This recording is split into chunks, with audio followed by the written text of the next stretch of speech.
Hello and welcome to Play PSVR 2, the podcast, episode 125. That is right, we're going out of here. It's not the centennial. What is it with 1 and 25? Centennial quarter centennial, something like that. Too much content for you, and you're here absorbing it all for us. Absorbing all the stuff that we're putting out there, absorbing all the stuff you get to watch. And this week, you got to watch us smash. You get to see us smash. You get to get smashed by Adam. Adam, how are you doing tonight, man?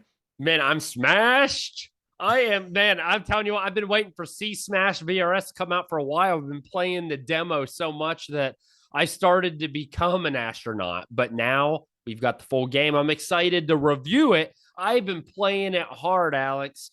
How about you, my brother? Well, don't tell me yet. We're going to cover June days. You've been playing a lot, and I know you got some hot takes wound up. You look wound up. You look like you're ready to unleash on our listeners' faces.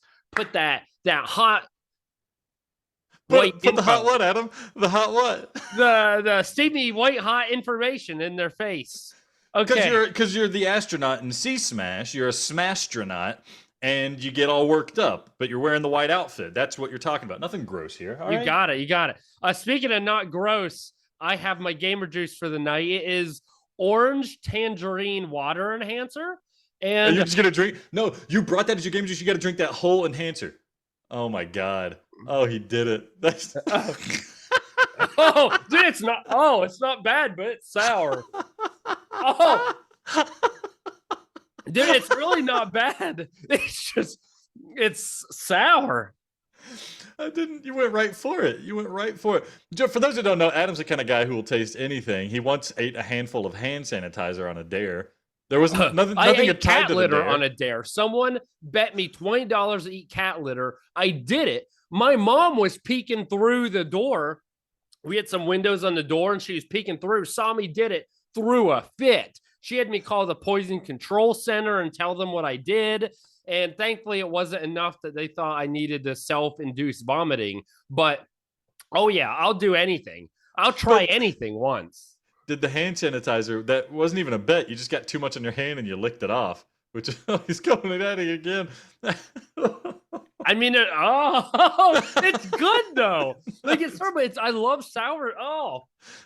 Wait. It's good, though. Is that your gamer juice tonight, or were you mixing it with something? No, this is it. This is it. What? Does it have caffeine or something? Are you all wound up? No, I don't think. No caffeine. Water, citric acid. Nothing with caffeine, no. So when the tornado finally hits your house, Adam, you're going to have no supplies but just a bunch of water enhancers. Do you think you'll be able to live off that for a little while?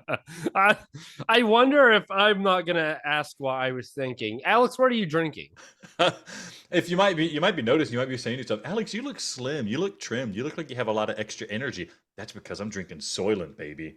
Just mixed it up. Soylent is my gamer juice. Dude, Huel is the way to go. Soylent, no way. Huel is a pretender. Soylent is the original. They're the OGs. They know what they're doing. Also, it's just crazy cheap, so it's like, why not? And I do eat a lot of food, and if I could just not eat so much food, then I might be able to just enjoy VR a bit more. You're supposed to drink 3 of those and get all your nutrients a day? Is that it? I think it's more like 5 you have to drink.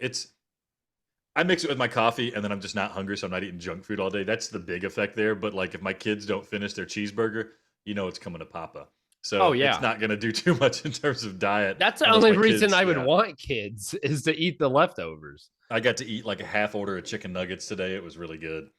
Nice. Okay, well, before we ramble off into eating each other's kids' lunches, I want to talk about some news, because you got a couple little spicy tidbits for us.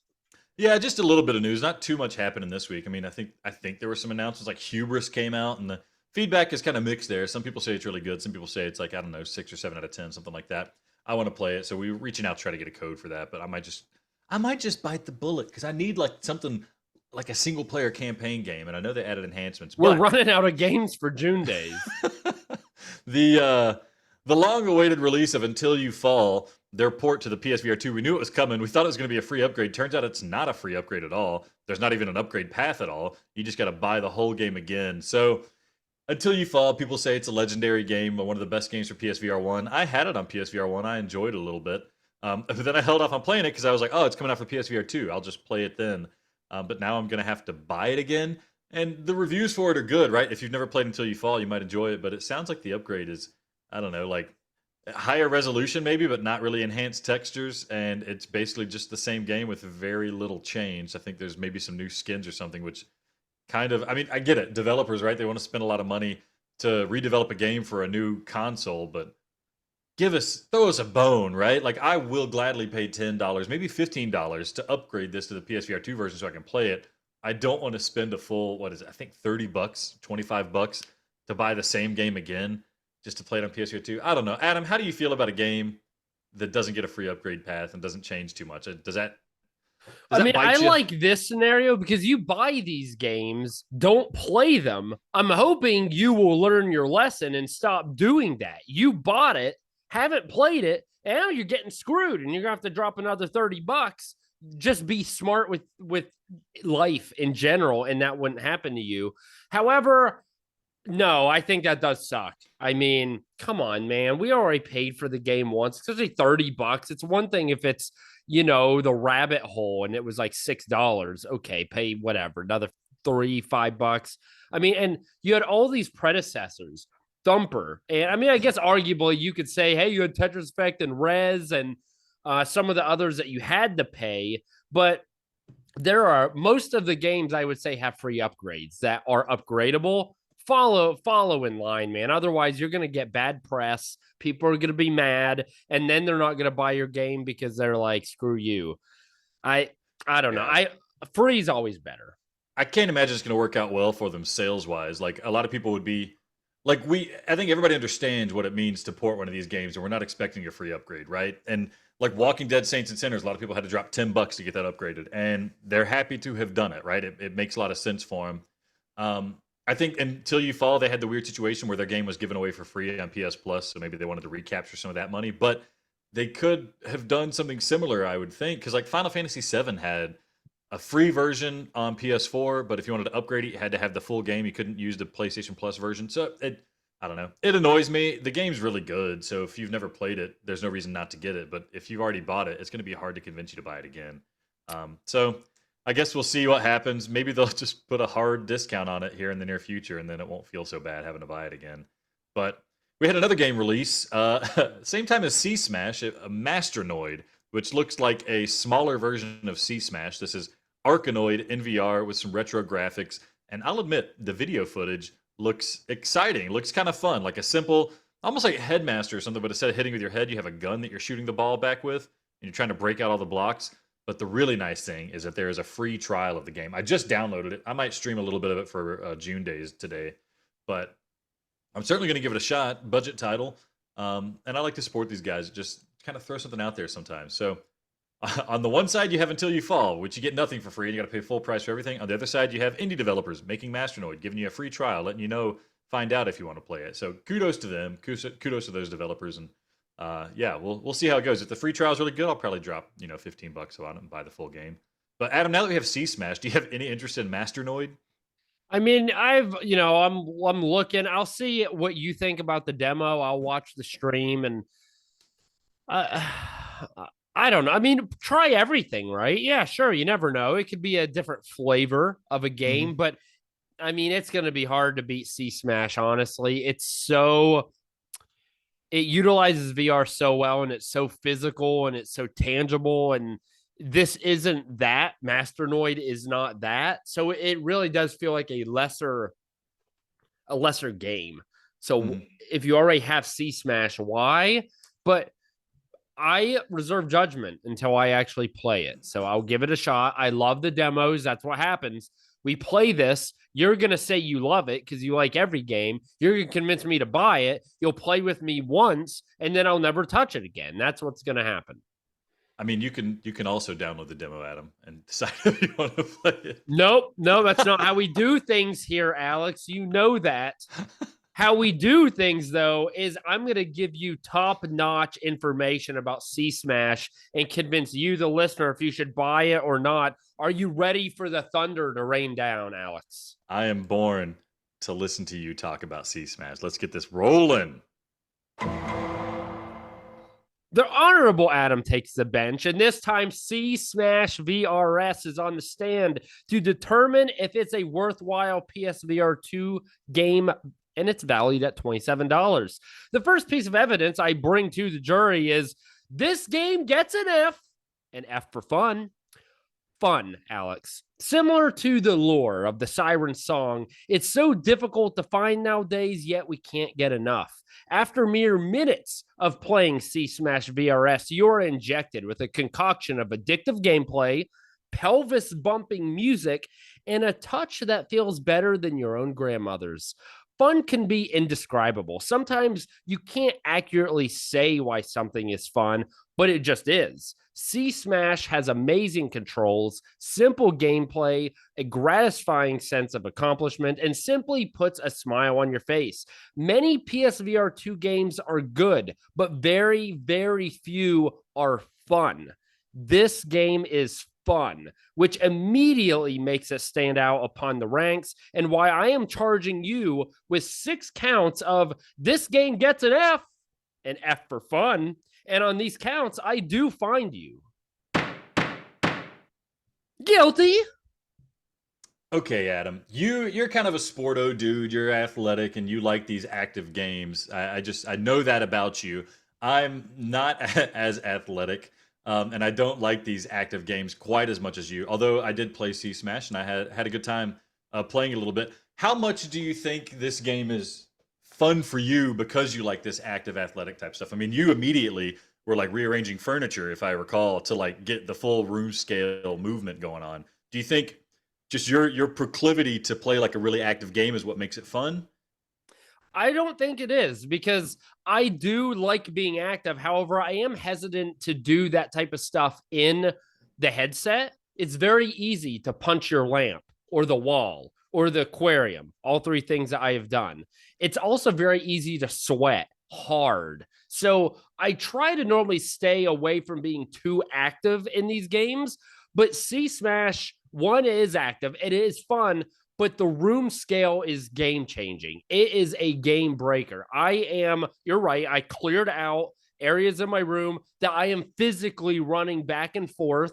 And it's awesome. No other game has allowed me to move in real life, to play the game as it's intended to, like this. I know room scale helps with other games, Zenith, Resident Evil, a host of others. None of them have the feel of C Smash and really utilizes the ability to move around like it does. It's awesome. So I think whether you're athletic or not, you do have to watch the sweat factor, but you're going to love it, I think, because you don't have to be athletic to be good at this. Yeah, and I will say you can't do all the movement with analog sticks too. I mean, True. aside from like hitting things with your board, but you can move. All you're doing in the game is moving left and right. You know, squatting a little bit and stuff.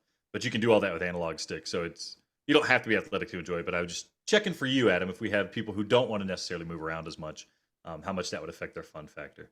Still fun. I would play it sitting down. I think I tried. No, I haven't tried. I played another game sitting down. Anyways, you should. Okay, our next charge is life, death, and not finding people online to play with. Any game that at least partially relies on the multiplayer for a niche market like PSVR 2 will struggle, and that's just providing adequate opponents for the gameplay. I played this prior to launch when content creators got review codes, and I couldn't find an opponent, which is fair. On opening day, I attempted to find opponents, no luck. And then the day after, on Saturday, I tried, no luck. I did play multiplayer with Alex and our friend Shafe Dog, and it was incredible. The multiplayer is amazing. There are 4 modes where you either hit each other like dodgeball, you can hit squares that enclose your enemy closer and closer, you can try to rack up the high score, or just simply try to get the ball past your opponent. There's great variety and it's really fun. However, you got to have people to play those games with. And I'm not going to lie, either the game is working on, the matchmaking and there's something lacking there, there's an issue, or there's simply a lack of players on launch day. And that does scare me a bit. I mean, it's launch day, the day after when you would think maybe I'm wrong, I would think has the highest number of new players wanting to play. I will admit the Reddit community does a wonderful job. They choose a day and play a certain game like C Smash Saturdays or something like that. I'm sure that will happen with C Smash. That will help alleviate that problem, but still something to know if you were considering it, especially if you were listening to this months after the release. Because of that, and on that charge of life, death, and not finding people online to play with, I find you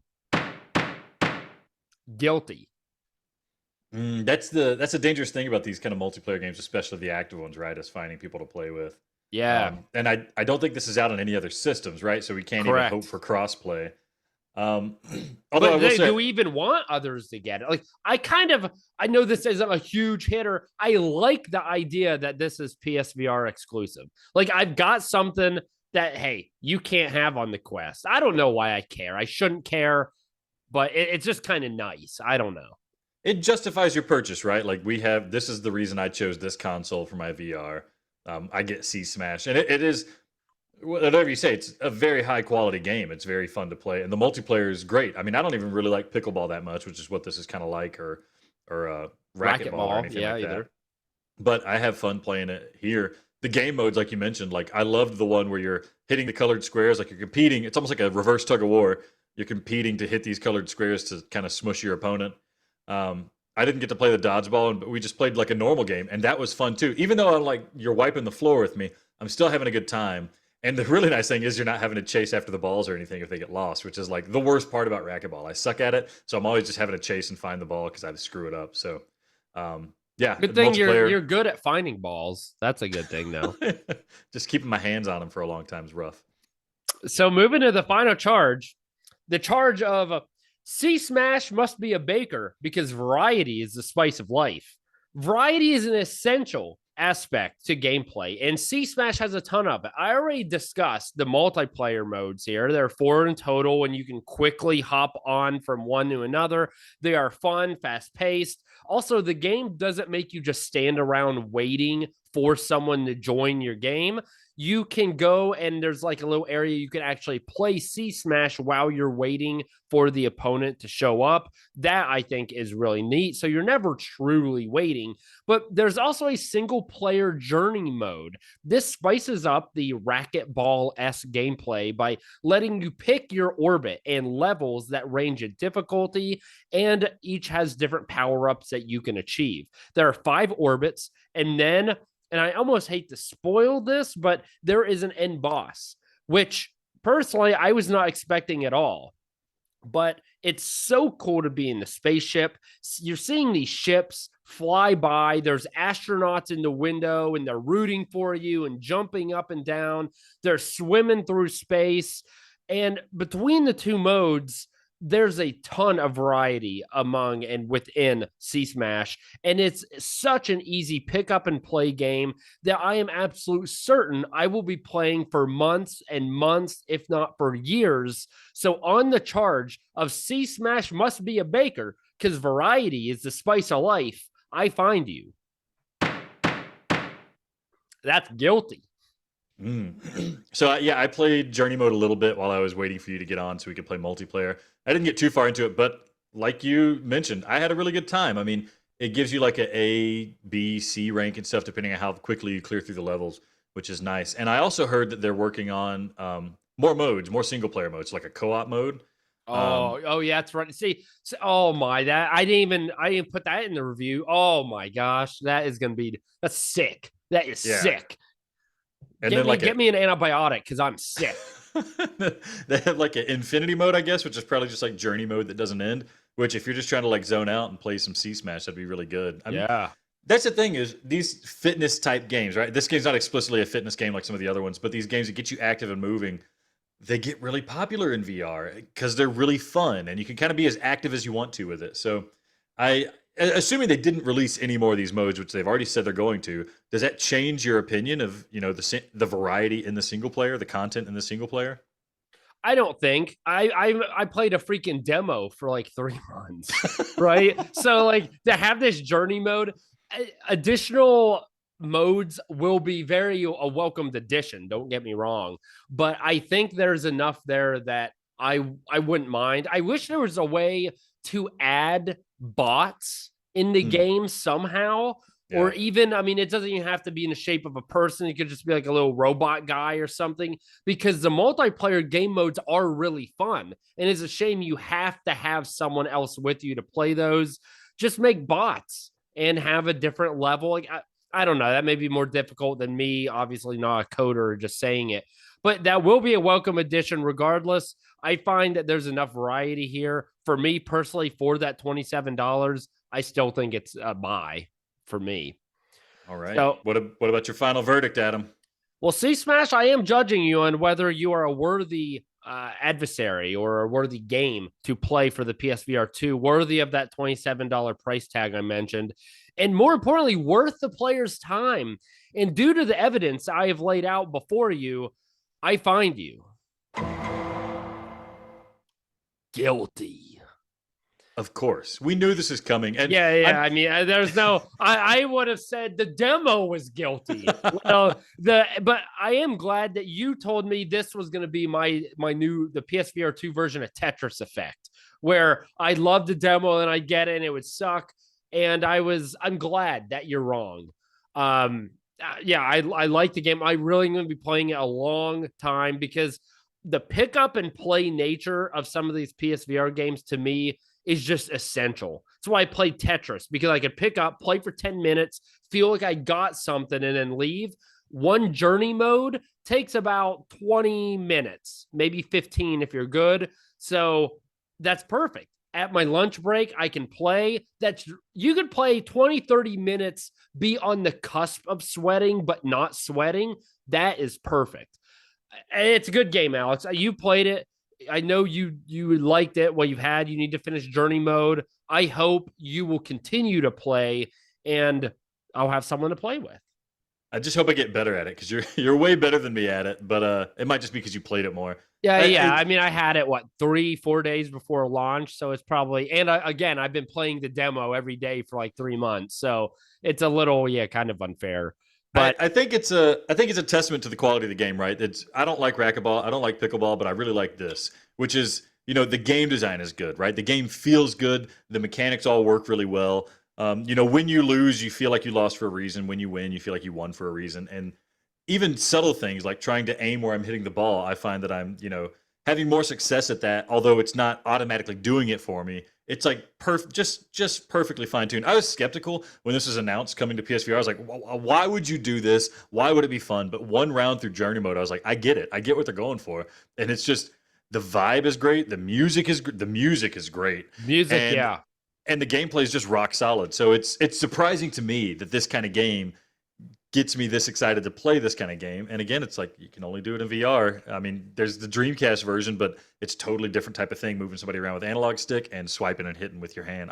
I wish this would get the notoriety or the widespread acclaim that like Wii Sports Tennis got, right? Because it's kind of the same thing going on, like an arcadey version of a sports game. But yeah, really, really fun. Speaking of getting the notoriety it deserves, it's time to put this on the all-time rankings. Oh, snap. So here's where I'm coming with, Alex. I struggle. I hate where you put Song in the Smoke Rekindled. It's at number 3, and I just hate that. So this is definitely in the upper echelon of the games. I think, oh gosh, I mean, it's the top 5. It's not better than Resident Evil, let's be honest. I love it. I have more fun playing this than Gran Turismo, but I feel like the immersion and just the quality of Gran Turismo makes it better. So I can't put it above Gran Turismo. I would play this a million times over compared to Song in the Smoke. And then Pavlov and Walkabout do something that C Smash can't do, right? Like Walkabout is so social. Whereas although we have a lot of fun with multiplayer, it's not the same audience. Walkabout, you could not move, and it could be much more of a social, you're just hanging out with your buddies. You can't really do that with C Smash. Pavlov has obviously the game mechanics of shooting, which is really immersive and really cool, exceedingly well done. So I struggle where to put it. This is better than humanity. So it's got to go. At first, I was going to put it at number 3 because it's better than Song in the Smoke. But gosh, Pavlov and Walkabout is just tough. It's different games. It's really hard to. Mm-hmm. What are your thoughts? You've played multiplayer. You haven't finished journey mode yet, but you're close. What are your thoughts? It's hard. It's hard for me to place it too, right? I really enjoy it. Maybe I need to play journey mode more to really get into it. Like I feel like I have a good read on how much I'd enjoy the multiplayer, and I think that's where you and I differ in this game, right? Like if at the drop of a hat you're ready to play C Smash. For me, if you like messaged me and said, "Hey, let's play C Smash real quick," there's going to be like some inertia that I have to get over. Like, okay, yeah, I'll play this active game and get into it and play this game. Whereas if you at the drop of the hat say, "Let's play Walkabout," "Let's play Pavlov," I'm more inclined because it's just like, yeah, I can get in and just kind of fart around or whatever. But that might just be part of me not having played C Smash enough. So I mean, I don't have a problem placing it at 3. I mean, you've been playing the hell out of this game in the demo, and since you got it, you've been playing the hell out of it, post launch, and there's only more content coming. So this is your game to place on the list, Adam. It's as annoying as that is for me. This is your game to place. It is. So what I'm going to do, I'm going to kind of split the difference. I think the Song in the Smoke at number 3, I'm sorry, I just think that's plain wrong. So that's throwing everything off. So I'm going to try to ignore that, and I'm going to split the difference and put it between Pavlov and Walkabout. Okay, so our new number 5 game is C Smash, which I don't know if anybody else is like super excited about C Smash like we are, but I think it's deserving of that. I haven't seen any other reviews. I don't know what people think about it. Yeah. But I mean, if you didn't have Song in the Smoke there, I think that is a very good top 5. But again, way to go, Alex. You ruined everything like you always do. But now it's time. I want to hear about June Days. You've been playing a lot. I'm going to quickly go through some of the games I did as well. I want to hear your opinions more than mine. First off, I played Zenith. Thing is, the combat is fun. It's not a bad game, but the MMO is just too ambitious. There's not enough direction on what you need to do. The game is a bit glitchy. It's like if they took that combat mechanic and made a more linear game that isn't an MMO, I think it would go over very well. And I would like that much better. But Zenith is Zenith.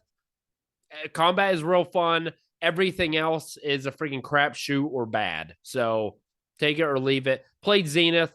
Not a bad time, but when I was done, I did delete it off of my system. So take that for what it's worth. Now the big hitter, Resident Evil 8. You finally got into it. What do you think? Yeah. So I didn't stream the tutorial, even though I played it again. You're welcome, Adam. I won't stream the tutorial for it. But yeah, it's certainly no surprise, right? It lives up to the hype. I mean, I have a little bit of issues with it here and there, just in terms of like game design in general. And I think it might just be because it's in VR and I'm not playing in the flat mode, because in VR you really feel the presence and the threat when you're like being attacked by a bunch of, werewolves or something, like in the first scenario.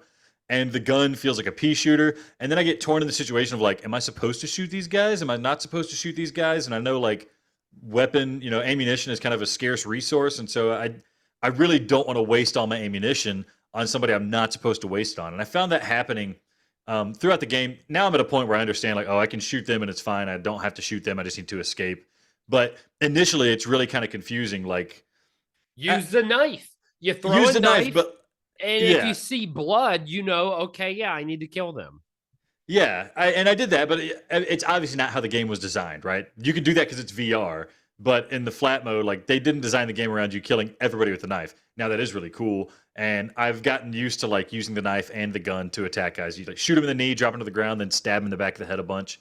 But just overall, like, the game's super polished, super good. It is disorienting when they do the cutscenes and you're in VR and they're doing VR cutscenes. Yeah, and like the cutscenes are bad. Let's be honest. They don't move your head the way you expect them to. So there's like a scene where like somebody's picking me up and I'm like looking out to the side of the wall or something like that when I should be looking at my hands, like holding on to them and stuff.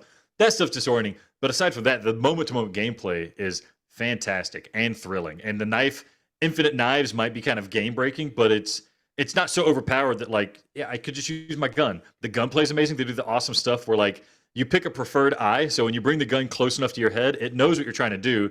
It'll just lock in the sights of the gun, so you can just close one eye, and then wherever you point, that's where you're going to shoot.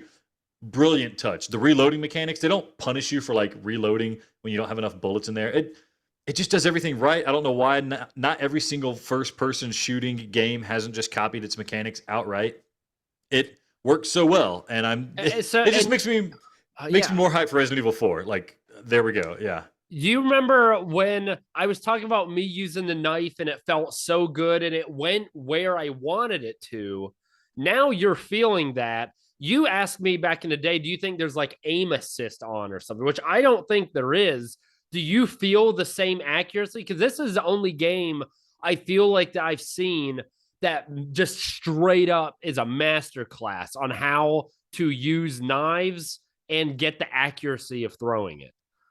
Yeah, I mean, it doesn't seem like there's aim assist, but there was like a time where I saw something on the wall and I threw my knife at it and it like hit it exactly where I wanted to. And how would it know where I'm wanting to shoot it? Maybe eye tracking comes into play, but that sounds a bit too advanced.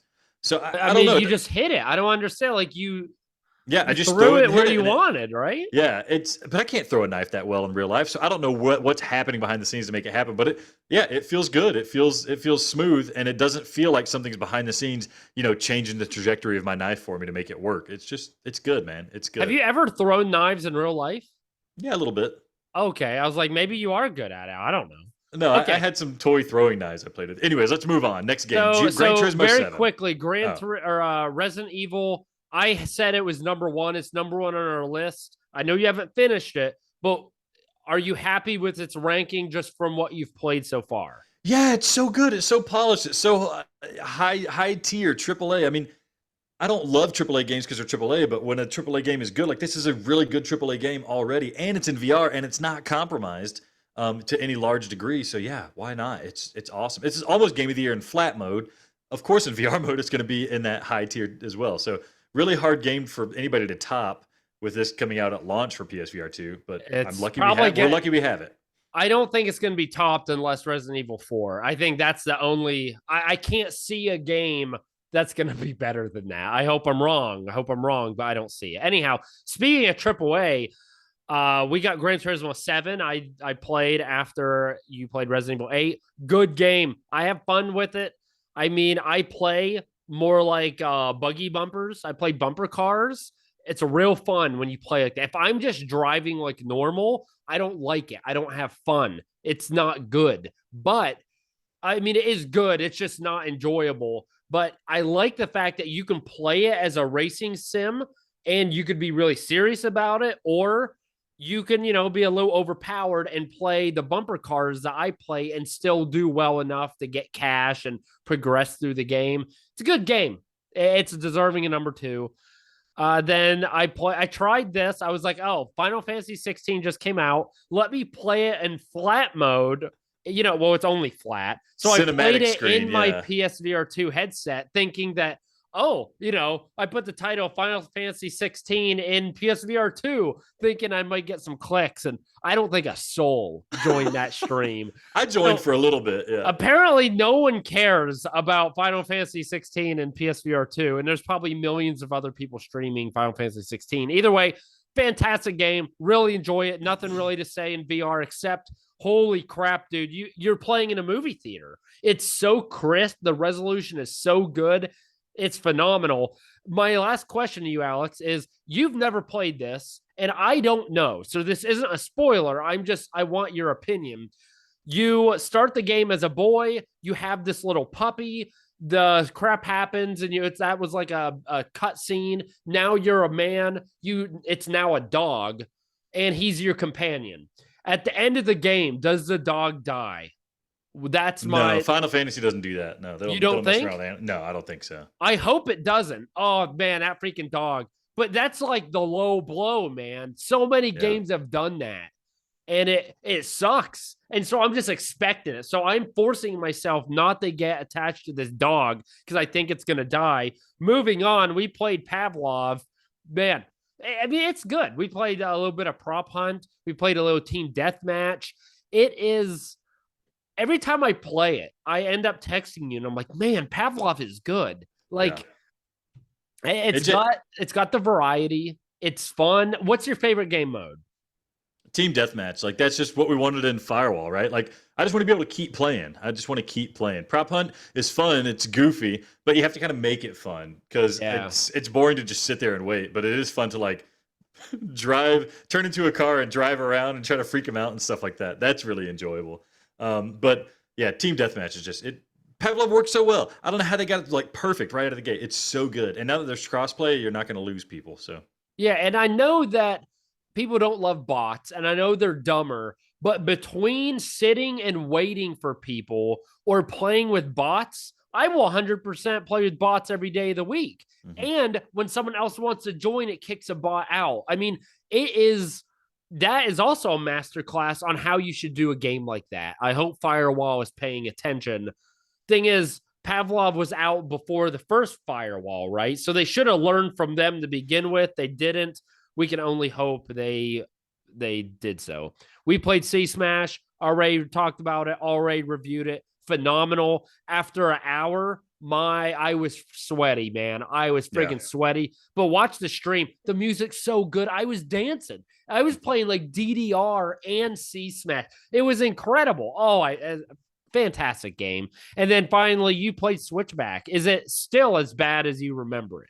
I went back to Switchback because I was like, maybe I was too harsh on it. I just, played one level, had these strong opinions about it. Well, I played through two more levels. You can see it on the stream. The game's just so freaking disappointing. Like the design is so bad. You know the issue I talk about in Resident Evil 8. You don't know if you're supposed to shoot guys or not. Same thing in Switchback, which is a game all about shooting guys. You have like there's a level where like the boss fight is you're shooting chunks of garbage. Like that's it. And like why am I not shooting as it's just like what the heck? What the heck's going on? And then they have like you can choose your own path, right? But like it's not like a choice is before you. You just shoot the arrow left or right. I have no idea what's coming, so who cares? And then like at the end when you finish level it tells you like all the choices you made, you did or did not do that. And it's like I had no idea that I let Anderson survive the sinking ship. I don't know who Anderson is. I didn't even know there's a ship sinking. I didn't know I could save anybody. And there's no apparent way to do it. It's like stupid stuff. Did you see the sailor in the window? Who gives a crap? There's nothing. There's so much of the game. You're just slowly rolling through an environment, shooting stuff just to see if it breaks. But then you're wasting the bullets as your special ammunition. The game pisses me off so much, and they got a patch coming out. It's not going to fix the issues I have, which is just it's so freaking boring. It's so freaking boring, and the pop in gets worse and worse the more I play. I just oh my goodness, it's infuriating. I paid What full would you price for it, pay for a Until Dawn Rush of Blood port? more than I would pay for what I got. I would pay full price of what I paid for Switchback. They need to give everybody who bought Switchback a Rush of Blood port version for free. That's what they need to do. Rush of Blood with the same graphics, just being able to play on PSVR 2 is better than Switchback. Yeah, I would love that. Game was fantastic. What was also fantastic was this episode. Thank you for listening to Play PSVR 2, the podcast. I hope you smashed that subscribe button, and I hope you smash that review on iTunes, Google, or wherever you listen or watch. And if you want smashed in C Smash VRS, go ahead. Come at me. Come to the slaughter, little lamb. I'll smash you so hard Alex's mom will feel it. Well, I mean, she's going to feel it either way. But thank you for listening to Play PSVR 2, the podcast, where virtual reality is our reality.